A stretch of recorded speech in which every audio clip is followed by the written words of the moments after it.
Loginnya seperti biasa, masukkan NIP dan passwordnya.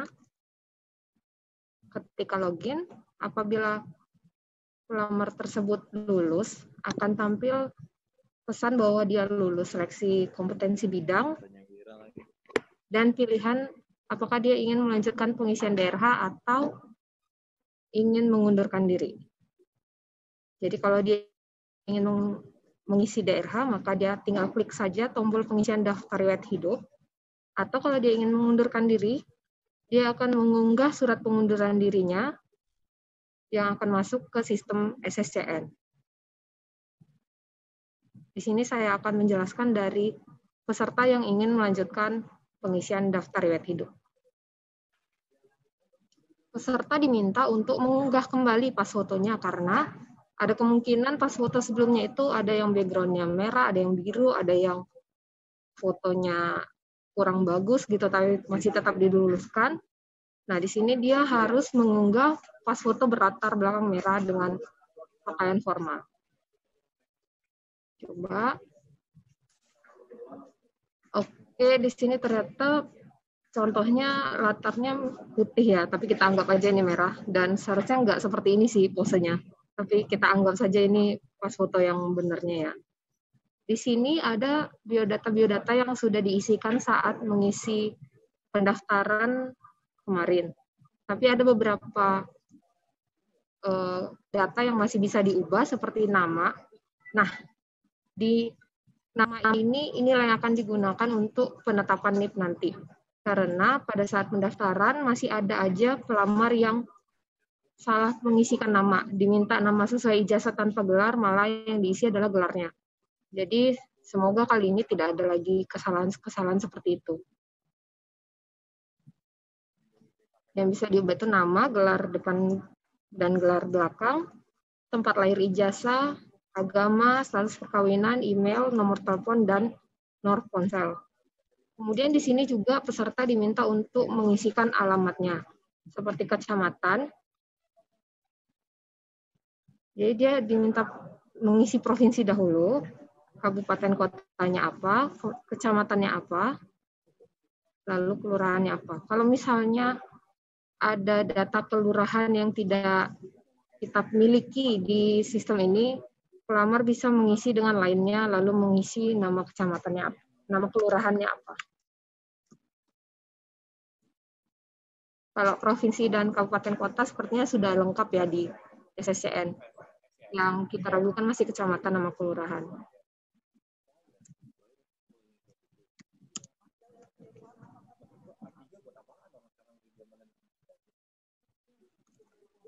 Mendingan standing banner di kantek-kantek aja.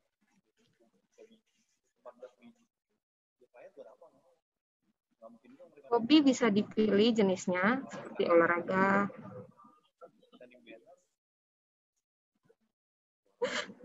Keterangan hobinya.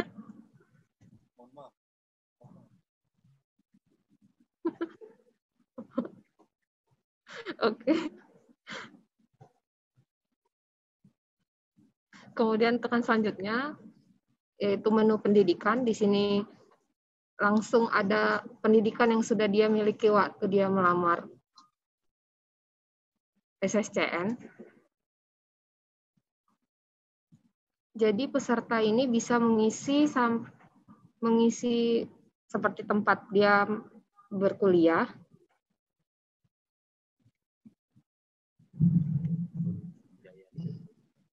nama rektornya,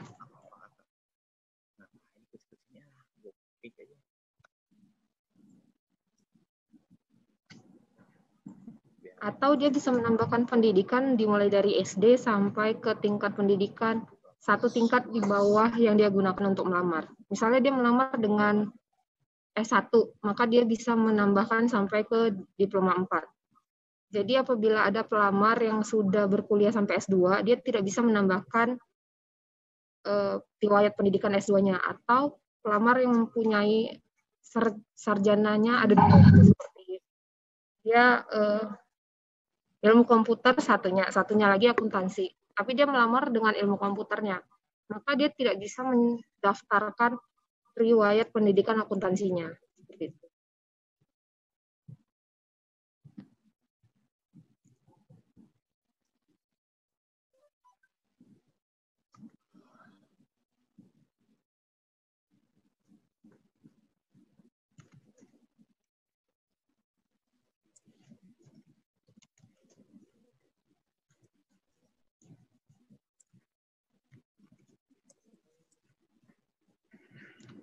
Ada juga riwayat kursus apabila peserta tersebut pernah mengikuti kursus.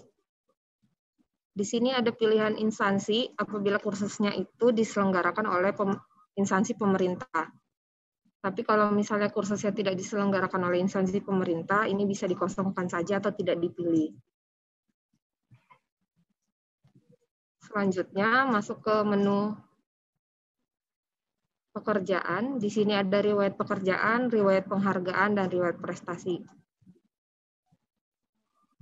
Ini juga ada pilihan instansi pemerintah bila dia pernah bekerja di instansi pemerintahan. Tapi kalau misalnya dia bekerja di perusahaan swasta, tidak perlu diisi instansi pemerintahnya. Tinggal diisi aja nama instansi atau perusahaannya. Ada riwayat penghargaan dan juga riwayat prestasi. Selanjutnya masuk ke menu keluarga. Di sini peserta bisa menambahkan keluarganya. Apabila keluarganya itu adalah pegawai negeri sipil atau pensiunan pegawai negeri sipil, bisa dimasukkan NIP-nya dan namanya, kemudian tekan cari PNS.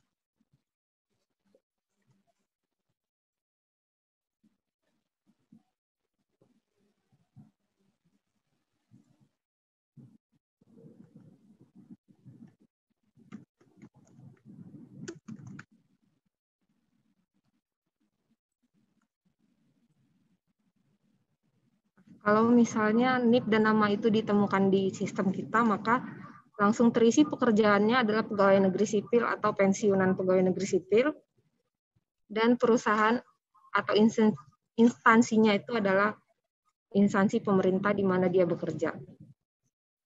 Untuk istri dan suami ada isian akte menikah, tanggal menikah, dan status perkawinan. Sedangkan untuk anak, orang tua, dan saudara kandung, hal tersebut tidak ada. Jadi hanya begini saja. Ini nomor kakak sampai status hidup.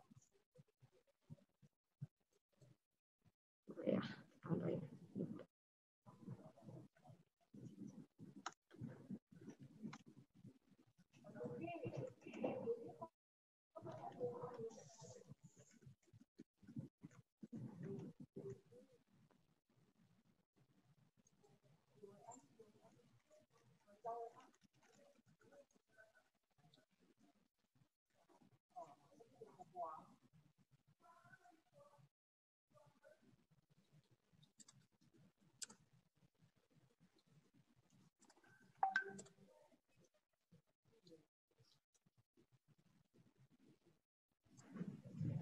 Kemudian masuk ke riwayat organisasi.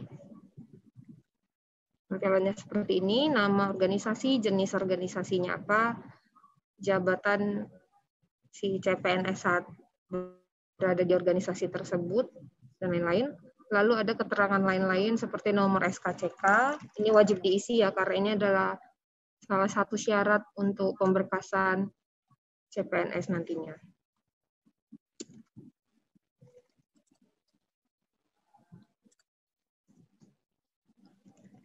Nah, perlu dipastikan bahwa tanggal SKCK dan tanggal kesehatan jasmani juga bebas narkobanya ini perlu berada dalam waktu yang masih berada dalam waktu 6 bulan sampai dia pemberkasan. Jadi kalau misalnya dia mengisinya sudah lewat dari 6 bulan, nanti pemberkasannya tidak akan bisa diproses di sistem kita ya.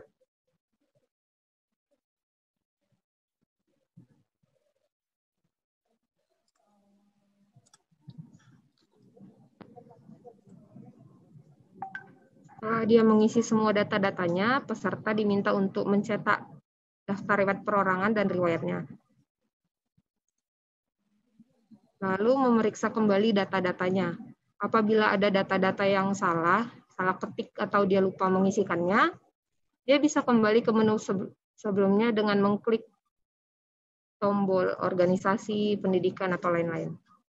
Tapi kalau misalnya dia sudah merasa bahwa isiannya sudah benar, dia tinggal mencetak daftar riwayatnya, perorangan dan riwayat, kemudian ditandatangani dan dibubuhi materai. Kemudian setelah itu kedua dokumen ini digabungkan sehingga menjadi satu dokumen PDF ketika di-scan. Nah, Dokumen PDF itulah yang akan diupload di halaman ini, unggah dokumen. Nah, ini ada 8 berkas yang perlu diupload. Salah satunya adalah berkas pengalaman kerja yang sebenarnya masih opsional ya. Jadi, bukti pengalaman kerja ini bisa tidak diisi, bisa juga diisi. Tapi, berkas lainnya, 7 berkas lainnya itu wajib diisi. Karena kalau misalnya dia tidak mengupload salah satu dari 7 berkas itu, maka tombol akhir prosesnya tidak akan bisa diklik. Jadi dia harus mengupload satu persatu dari ketujuh berkas yang wajib diisi itu. Ijazah yaitu ijazah pendidikan asli ya, bukan legalisir. Transkripnya juga adalah transkrip nilai yang asli.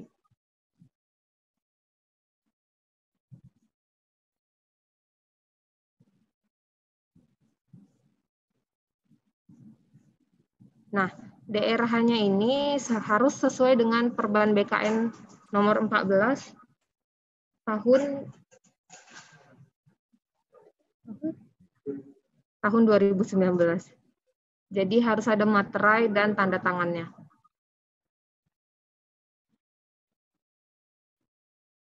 Oh ya, sebelumnya saya lupa menjelaskan bahwa di sini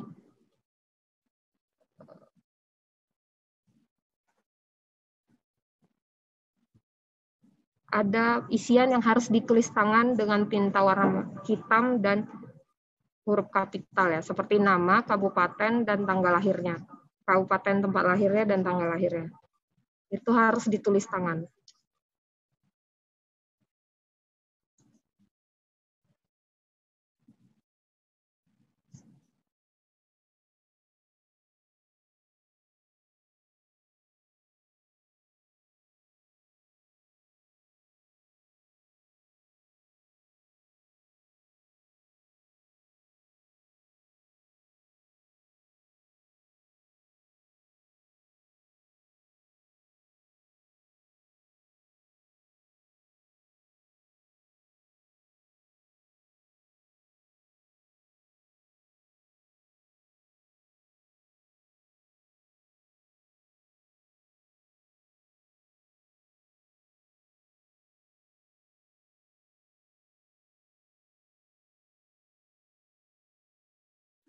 Nah, berkas ini masih bisa dilihat lagi ya.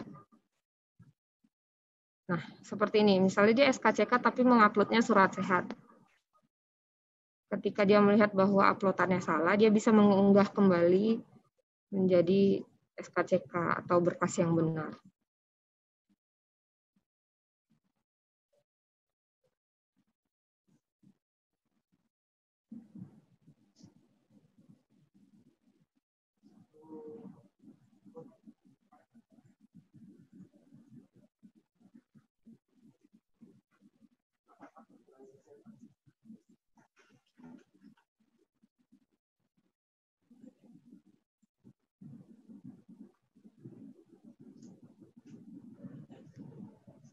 Misalnya dia tidak punya bukti pengalaman kerja, jadi kita tidak unggah bukti pengalaman kerjanya.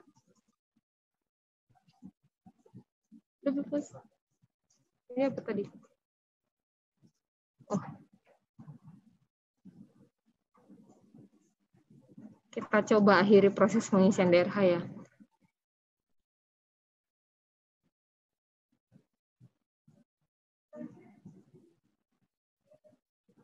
Bisa. Nah, setelah dikirim DRH-nya, dia tidak bisa lagi mengubah berkasnya atau datanya. Jadi kalau misalnya ada kesalahan, maka itu kita berikan wewenang kepada instansi untuk mengupload berkas yang benar di doku digital begitu. Dia hanya bisa melihat tanpa bisa mengunggah kembali berkasnya. Ya, demikian penjelasan dari sisi peserta. Saya kembalikan kepada Bapak Moderator. Oh ya, sebelumnya saya lupa menjelaskan yang sanggah. Jadi kita coba login ke peserta yang ternyata tidak lulus ya, dan dia ingin melakukan sanggah.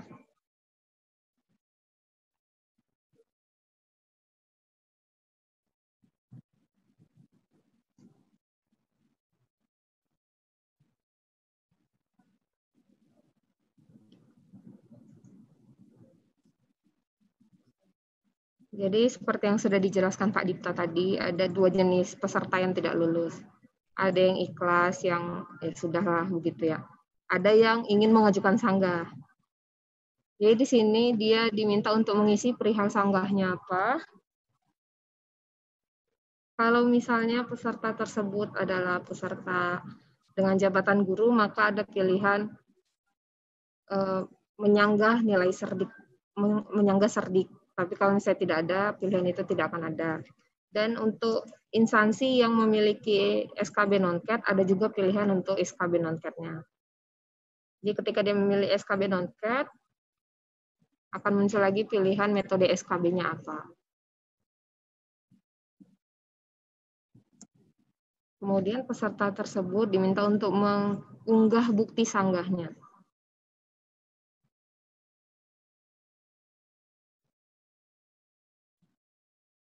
Dalam bentuk JPG atau PDF. Lalu menekan klik akhiri proses sanggah. Ya, demikian dari sisi peserta. Saya kembalikan ke Pak Dipta. Terima kasih.